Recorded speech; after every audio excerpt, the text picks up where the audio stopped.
Hi ladies and gentlemen, yesterday you did some practice problems for lesson 13.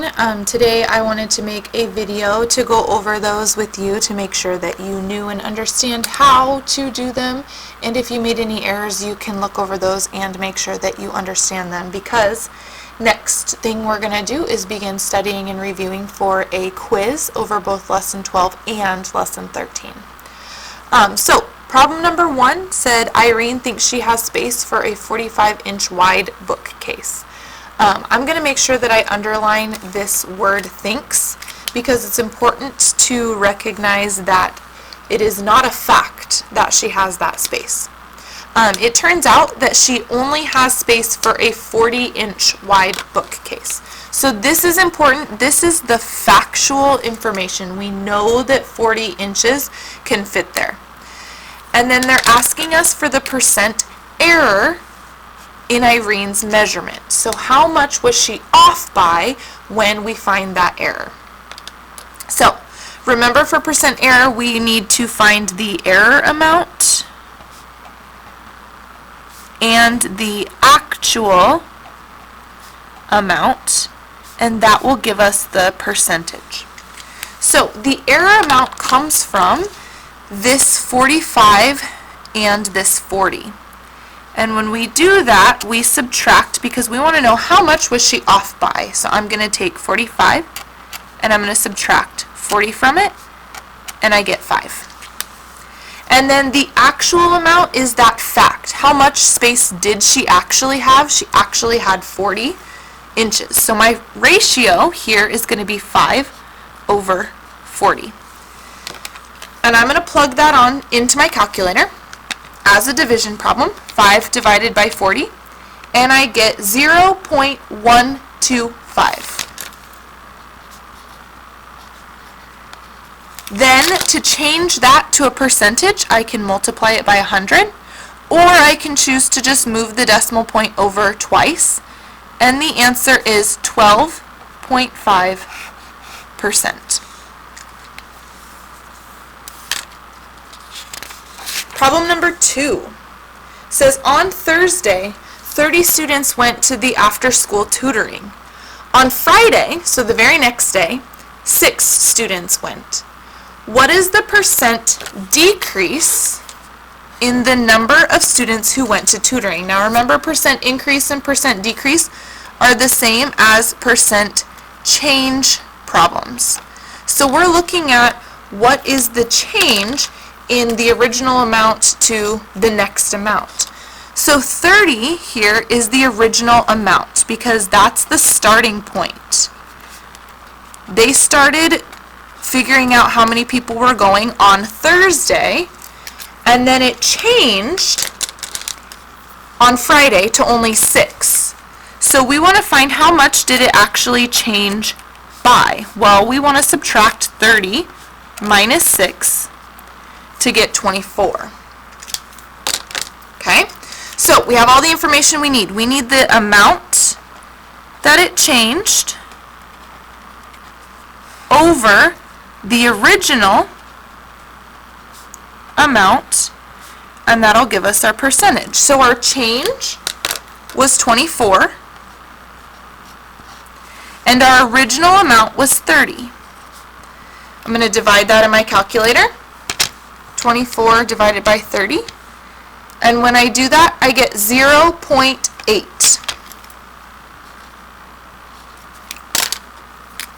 Move the decimal point over twice, and I have to remember to add my 0 there, so it is an 80% decrease,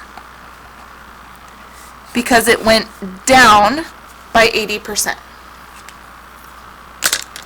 That is B.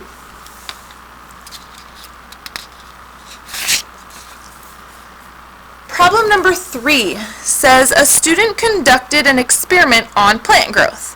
Plant A was fed a different fertilizer than plant B.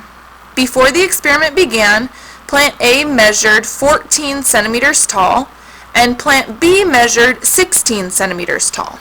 So I'm going to circle those numbers because both of those are before the experiment began. So those are the original heights. At the end of the experiment, plant A measured 18.2 centimeters and plant B measured 20 centimeters. So we need to determine which plant, A or B, grew at a greater rate. And what they mean by rate is what percent did they grow and which one was greater. So in this problem, there's these boxes already set up for us. The reason that they have 2 boxes on the top, remember, is because they want that change on the top. And the change comes from subtracting 2 numbers.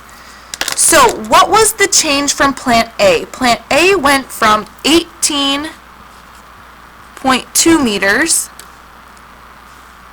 to 14. So we want to subtract those 2 numbers to determine the change. And the original height goes on the bottom. So I'm going to put 14 there. Now, I'm going to plug those into my calculator and just show my work right down here. So 18.2 minus 14 is 4.2. So I have 4.2 over 14, and then I'm going to do 4.2 divided by 14. And when I do that, I get 0.3.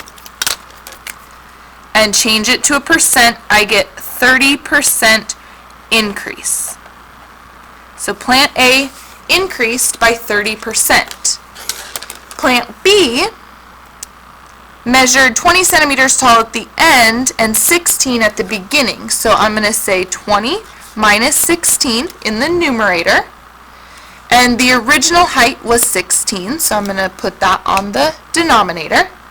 Then actually subtract, so 20 minus 16 is 4. 4 over 16, divide that in my calculator, and I get 0.25.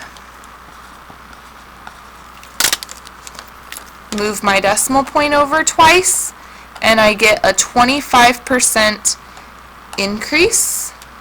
So, plant A grew at the greater rate because it grew at 30% increase versus B, which only grew at a 25% increase.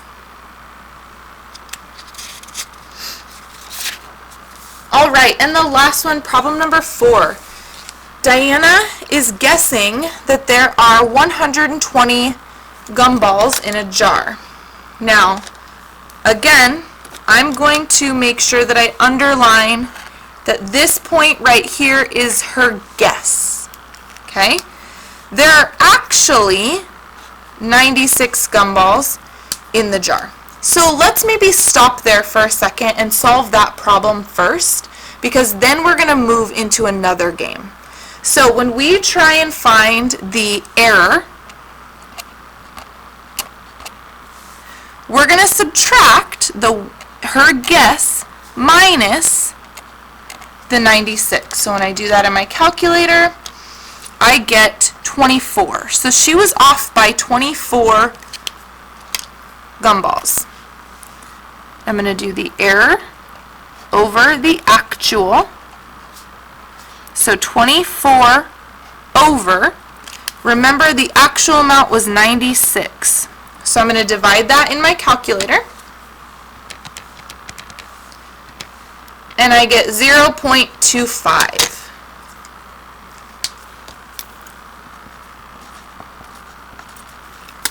Again, move that decimal point over twice, which is a 25% error. Now, in this other game, she guessed, again, this is her guess, that there are 75 jelly beans in a jar, and there were actually 60. So we're trying to determine which game did Diana have the smallest percent error. So let's see how off she was with the jelly beans. So we want to do 75 minus 60. And when we do that, we get 16. The actual amount was 60. So my fraction is 15 over 60. Divide that in my calculator, and I get 0.25%. Move the decimal point over.